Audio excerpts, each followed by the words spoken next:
What is money? Where does it come from? Don't come from me. Don't come from you. Don't come from our government. Money come from central banks. Central banks are basically the devil worshippers that own the banks. Mostly Jews, bad Jews I call them. But we get our money from the Federal Reserve. The Federal Reserve. What is the Federal Reserve? The Federal Reserve Act was created in 1913 and signed in by President Wilson, a Freemason. 6 men took a train to Jekyll Island in Georgia, 1912. The men were Rothschild, Rockefeller, J.P. Morgan, and others. Their combined wealth was a quarter of the world's wealth. That's crazy. They stayed 9 days on the island until they wrote the Federal Reserve Act. This act would leave them in power of America's wealth, the right to print money. Oh man. Raise inflation whenever they wanted. Manipulate money, set gold price standards every day if they wanted to. Start and finance wars. Drive us all into slave-like mentality because now we gotta have that almighty dollar. We gotta fight for that almighty dollar. They knew if they brought it honestly to the American people, it would never pass. They tried it 4 years earlier, and it didn't pass. So they manipulated it. The bankers used the media. The bankers from the commercial banks went crazy saying private central banks was going to ruin the banks and banking system in America. Well, the people read this and they thought, oh, the bankers don't like it. It must be good. So these guys were the bankers. So the people passed this, and this is how the Federal Reserve started. Like, meet the new boss, same as the old boss. The old bankers are now the new bankers. Now they own everything. And also that year, the income tax started. Yeah, income tax. Great. Before World War I, the dollar was worth something. 1 for 1 with gold and weight backing the money. After World War I, money, our system of banking was a monetary system. But also, the Federal Reserve Act was fractional reserve lending. Also in the Federal Reserve Act was fractional reserve lending. This is when they lend out 10 times more money than what they have in the reserves in gold. You know what I mean? They're lending out money more than what they have in reserves. See, the people came to the banks a long time ago with their gold, and they needed a place to put their gold. So they would keep their gold in the bank. The bank would give them a voucher ticket, and whenever you wanted your gold, you brought your ticket and got back your gold. Well, years went by, and then the bankers realized, hell, only 10 to 15% of the people came back to get their gold. So that's how they started lending out more money, hoping that the people wouldn't come get their gold, and they never really did. But see, in 1920 there was a depression that people don't know about before the Great Depression. I mean, everything hit rock bottom. But the companies that were already in trouble, they fell out. They lost. They went bankrupt. And the companies that were managed wrong went bankrupt. But it brought way for new companies, and the government didn't step in, and the economy fixed itself. Is what I'm trying to say.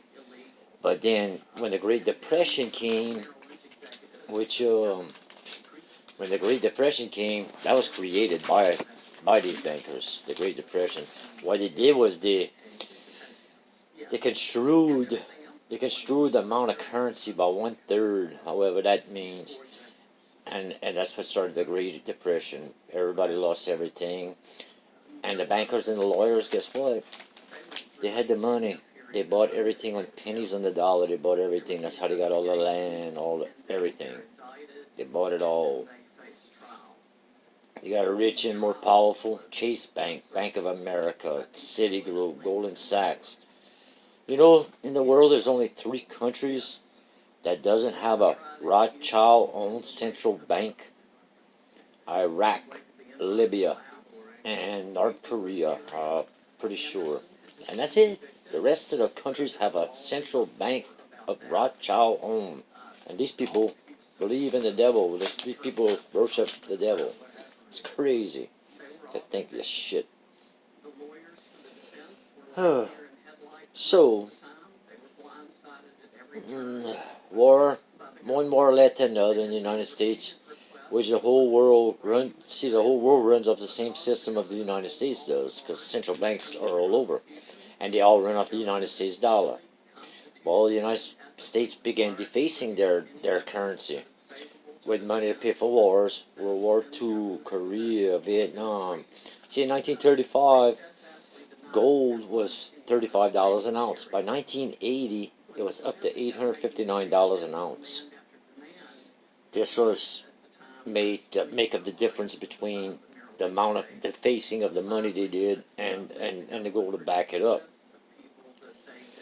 So this is what causes inflation. This is inflation. And it's nothing new, inflation. The Romans were a republic.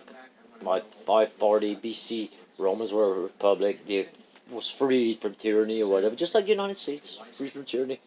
And the Punic Wars of Hannibal and Carthage was costly. It was costly to Rome. So they started defacing their gold and silver coins by putting bronze and copper in their coins and cutting the corners of their coins, which led to inflation. This was where inflation started, and it led to the end of Rome as far as the Republic. Then became the Roman Empire after, and this Roman Caesar, I guess, whatever, I forgot his name, but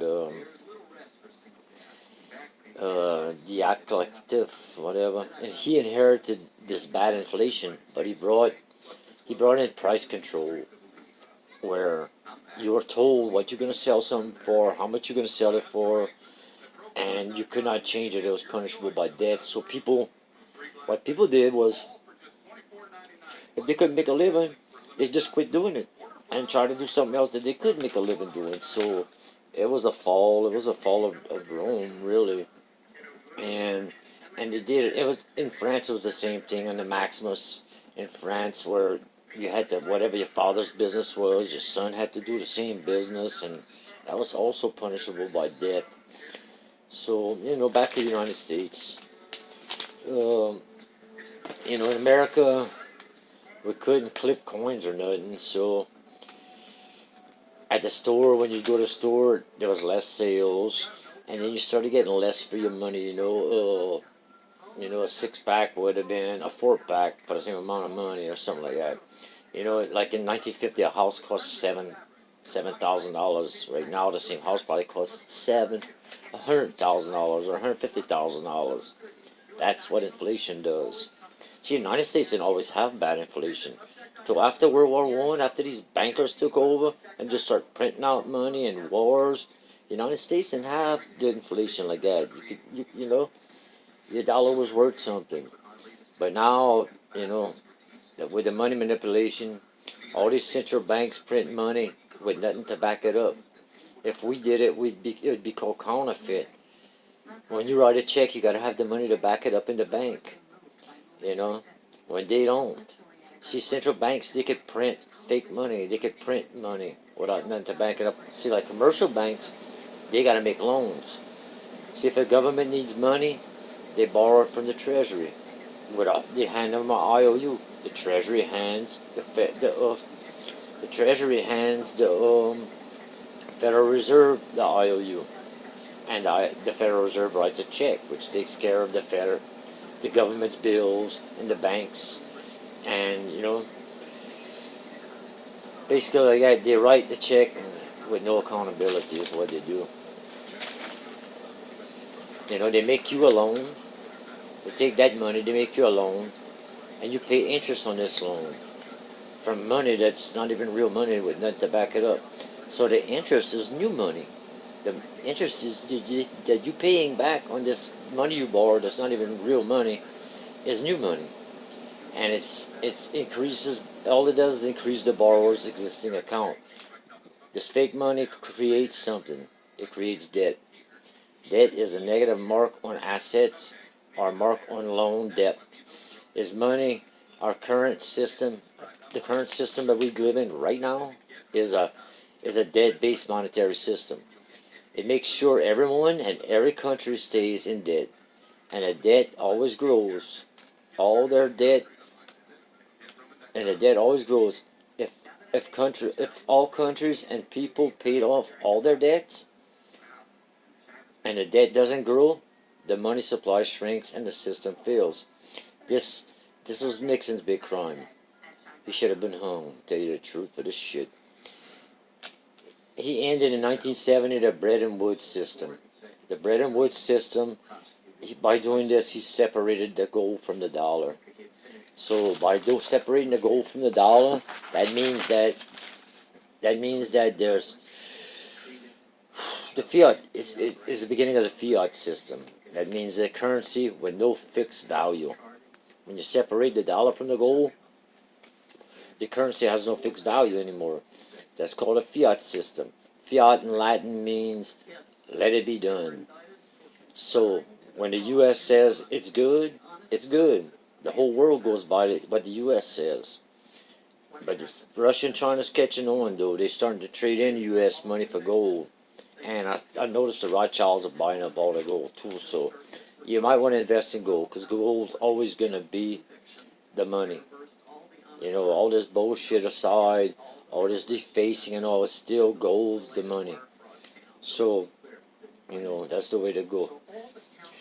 Why do I care about this? Why should anybody care? Because the consequences are the more money lent out, the more they deface our money, the more the interest rate grows, and the interest rate grows, and it's paid on the promise of our kids paying it right now. You know, the money, and more on the promise that our children will pay it back. In 2008, you know what the banks did? They did the old pump and dump. Pump and dump. The pump and dump is when they make low interest loans so everyone can buy houses that they can't afford, and everybody say, "Oh, look out the interest rate! I could buy a bigger house." But then as soon as that's over with, they raise the interest rate, take away your jobs, and then you lose everything. You lose your houses, and they come back and take it all again, and then resell it again. These fucking criminal bankers should be put in prison. And then when you say, when is enough going to be enough? It's never going to be enough for them. It's going to be enough when you are done. Because these people are for the devil. They're for the New World Order, the Agenda 21, whatever. And they're following it. This Cortez crap, bitch. Cortez, or with her socialism. This is the plan of socialism that's been going on. Money since Napoleonic Wars was always financed on both sides by the Rothschilds. The Civil War. You know, they say, oh, why was the Civil War? Well, the Civil War is easy. The North thought they was fighting for a cause.